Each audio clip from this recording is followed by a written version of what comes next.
Time check for 4:45 p.m. Papakita ko lang sa inyo yung aking 2007 na hen. Ito ay pan-display na lang. Ayan, yung may frills sa likod.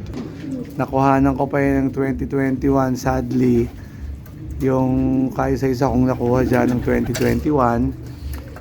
Yung young bird ay nabitbit, no, ng mga nagte-training na ibon ng South. So, yun ang itsura niya ngayon. So, ganyan lang, inaalagaan ko na lang siya, no? Kasi nga, kailan na lang naman ang time niya na running out na, no? So, inaalagaan ko yung mga ibong kong matatanda. Madali na siyang apuin. Yan. So, maganda ang result na ibinigay sa akin yan. Yung great-grandmother niyan, isa sa best hen ko dati. Kasi nag-produce sa akin yung lola niya ng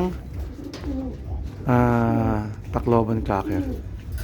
Tsaka mga Calbayo Glove winners. Yan.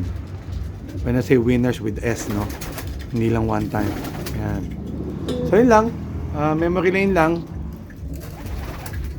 No? Dahil ito sa akin ay hobby. So, bawat ibon mahalaga.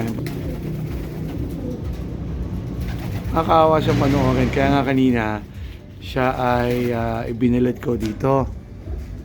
Gusto ko sanang turuan pa, no?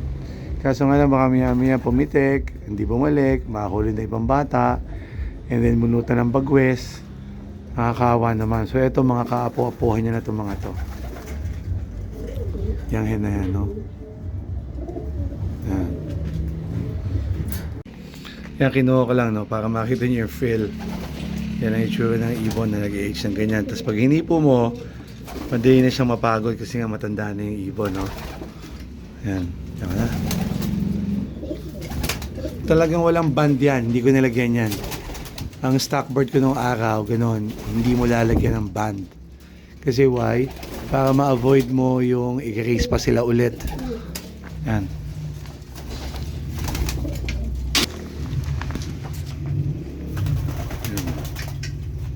Good luck sa Sunday.